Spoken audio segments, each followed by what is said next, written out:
Assalamualaikum warahmatullahi wabarakatuh. Halo teman-teman, selamat datang kembali di channel saya. Di video kali ini kita akan melanjutkan materi bab 7 tentang Merging to Linux. Apa saja sih pada pembahasan kali ini? Nah, di sini bisa kita lihat pada materi bab 7. Yang pertama ialah power off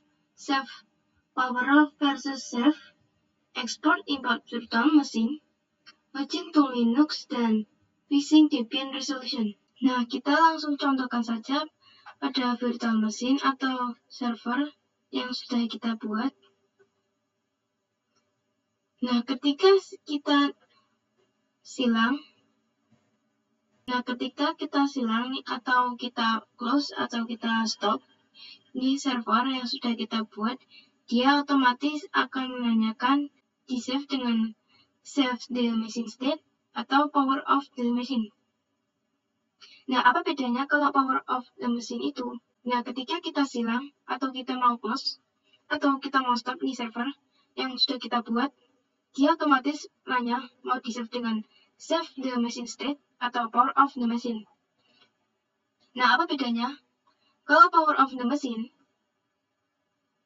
itu kita otomatis men-shutdown server yang kita punya. Jadi kalau misalkan ini servernya, jadi misalkan di sini servernya akan langsung mati kalau kita save the machine state.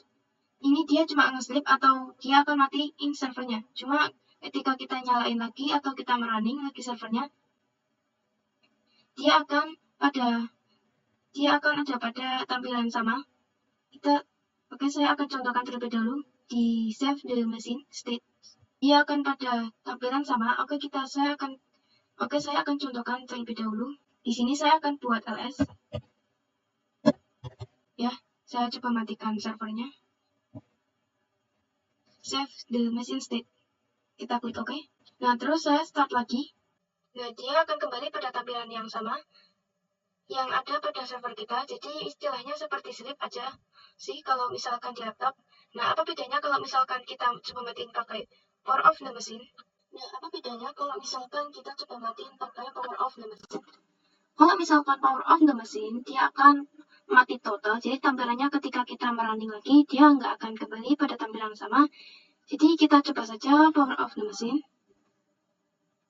Kita klik OK. Nah, kalau misalkan kita start, dia akan melakukan booting kembali. Jadi dia akan melakukan proses perundingan server lagi. Berbeda kalau misalkan kita save, karena itu cuma sleep, jadi dia nggak akan melakukan proses untuk servernya. Kalau misalnya sudah muncul, dia akan kembali ke tampilan awal ketika kita membuat server di video sebelumnya. Bisa dilihat di sini, dia meminta kita untuk login kembali. Berarti itu menandakan kita sudah kembali ke tab awal. Kita masukkan username-nya.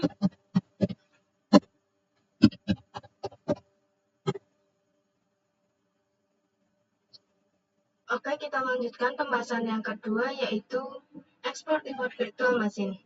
Nah, apa itu export import virtual machine dan apa fungsinya? Nah, kurang lebih seperti ini analoginya pada virtual machine atau virtual box atau software hypervisor lainnya seperti VMware Workstation. Itu kita bisa melakukan export import virtual machine kita. Contoh seperti ini, pada VirtualBox saya terdapat satu server atau virtual machine bernama Delta Server. Ini menggunakan nama saya sendiri. Nah, saya bisa mengekspor file ini sehingga nantinya file tersebut akan menjadi file OVA atau file standar virtualization yang dimana itu nanti bisa diimport atau diletakkan pada VirtualBox atau VMware virtual machine lainnya. Jadi ketika saya ekspor akan menjadi file .ova, nantinya file tersebut bisa diimport ke laptop lain ataupun perangkat lain. Nah, juga bisa semisal saya mengekspornya melalui VirtualBox, lalu saya import ke software hypervisor lain seperti VMware Workstation, itu juga bisa import di sana. Jadi saya mengekspor file dan saya import pada aplikasi berbeda. Kita coba saja di server. Dan di sini saya ingin mencoba untuk menginstal file Ubuntu Server dengan mengklik kanan, lalu terdapat menu atau pilihan Export to OG. Lalu di sini ada penempatan di mana file Ubuntu kita atau virtual machine kita diletakkan. Nah ini ada terdapat langsung ya penamaannya, yaitu Ubuntu Server.ova. Ini kita langsung next saja, terus finish, kita klik OK. Oke, di sini saya sudah selesai dalam proses ekspor filenya di virtual machine-nya, yang nantinya file tersebut dapat menjadi file standar virtualization atau .ova. Nah, di mana file terletak kita bisa cek. Nah, ketika kita tadi melakukan export, di sini ada ketentuan atau kita disuruh memilih di mana file yang mau diletakkan. Dan karena saya memakai default, saya nggak mengubah penempatan filenya. Itu berada di user dan masuknya ke dokumen. Kita bisa cek ada atau tidak. Kita klik disknya. Kita cari, kita klik user, kita klik info, klik dokumen.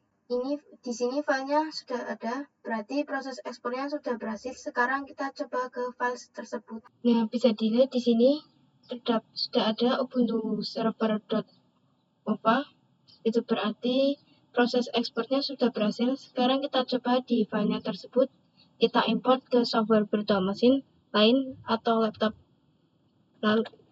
atau device lain.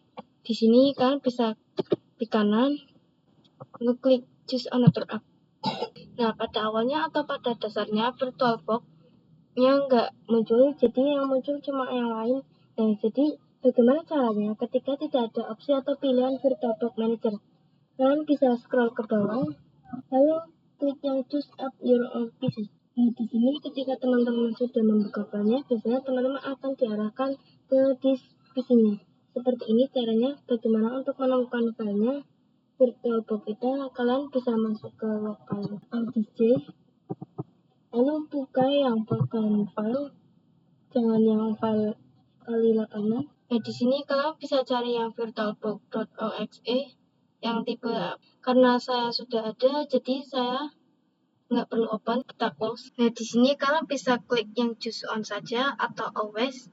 Kalau always itu berarti kalian di sini untuk membuka, ini selalu yang buka VirtualBox Manager. Kalau yang choose on itu hanya sekali, jadi saya pilih yang choose on. Nah, bisa dilihat di sini kita pilih yang finish. Dia sedang melakukan import dari file.ova. Kalau import dia prosesnya tidak terlalu lama, dan ini sudah kita coba. Di sini kalian bisa tunggu. Di sini dia sedang melakukan import file.ova dan prosesnya tidak terlalu lama. Kita bisa tunggu saja. Nah, di sini sudah ada, kita coba start. Apakah filenya sama dengan Ubuntu Server atau file yang sudah kita ekspor? Kita start. Di sini untuk nama loginnya tetap sama ya, seperti file yang sudah saya buat. Kita klik saja, username-nya itu kita enter, kita masukkan passwordnya, kita enter. Oke, ternyata bisa. Itu berarti tata cara atau pembahasan export import virtual machine sudah berhasil. Oke, kita masuk ke pembahasan login to Debian, yang mana kita sebelumnya sudah buat virtual machine, dan sekarang kita akan menggunakan semua virtual machine yang sudah kita buat, yaitu Debian Server dan juga Ubuntu Server. Nah, yang pertama kita lakukan adalah kita akan login ke Linux terlebih dahulu, atau lebih tepatnya kita akan login ke Debian yang sudah kita buat pada VirtualBox terlebih dahulu. Jadi sebelum kita mempraktekkan konfigurasi ataupun perintah-perintah yang terdapat pada Linux, kita akan mencoba untuk login terlebih dahulu. Nah, jika kita tidak login, maka kita tidak akan bisa melakukan apapun. Oke, kita langsung saja buka VirtualBox-nya. Nah, di sini bebas teman-teman ingin menggunakan apa dulu. Saya sarankan untuk Debian Server.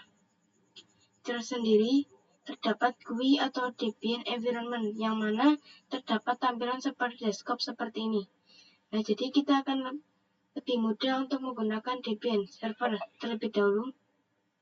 Oke, di sini kita start, kita tunggu sampai prosesnya selesai. Seperti biasa, dia akan menampilkan GUI ataupun tampilan. Nah, di sini kita bisa menunggu dia akan reboot secara otomatis. Nah, di sini tanda merupakan username yang sudah saya buat ketika proses instalasi pada video sebelumnya. Di sini teman-teman bisa mengkliknya. Pasti terdapat username teman-teman yang buat.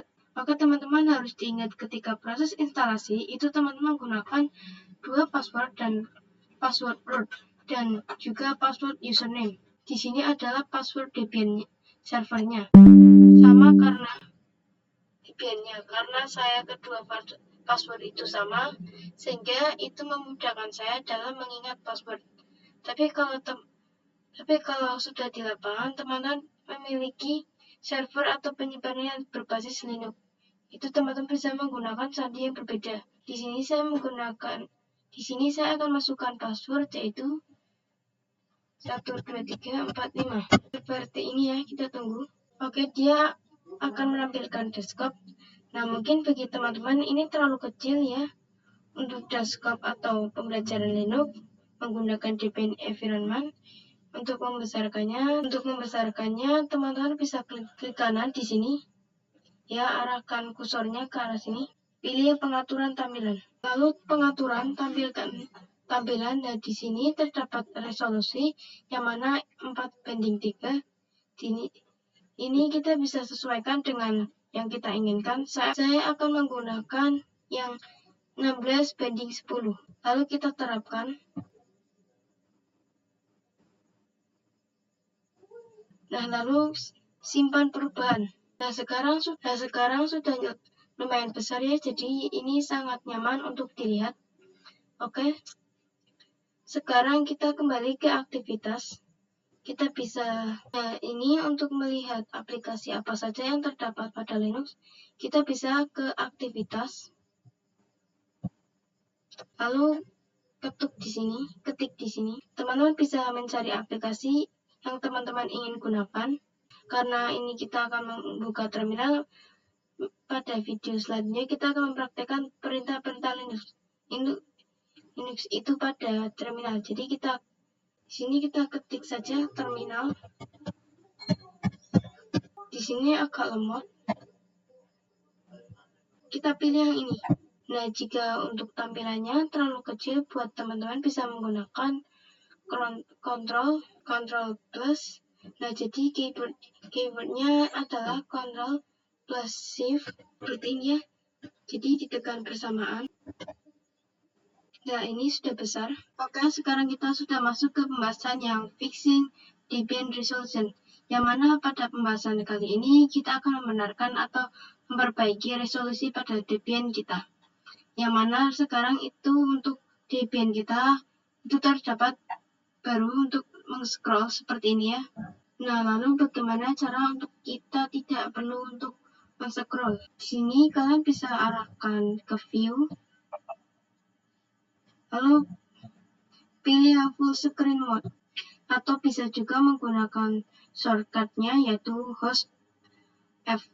Nah, di sini kan lalu kalau misalkan teman-teman nggak mau melihat alatnya seperti ini bisa do not show this minute again. Tapi saya akan pilih yang tunjukkan alatnya saja.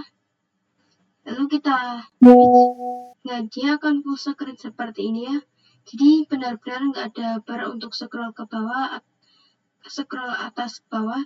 Nah, lalu bagaimana ketika kita ingin keluar dari full screen seperti ini? Teman-teman bisa arahkan kursor teman-teman ke bawah. Di sini terdapat file, machine, view, dan lain sebagainya. Nah, bawahnya terminal itu nanti dia akan muncul.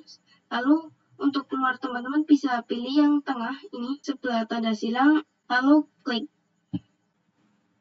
Dan nanti akan keluar dari mode screen-nya. Oke, mungkin sekian saja pembahasan dari saya. Mohon maaf jika ada salah kata yang kurang pas atau mohon dimaafkan. Assalamualaikum warahmatullahi wabarakatuh.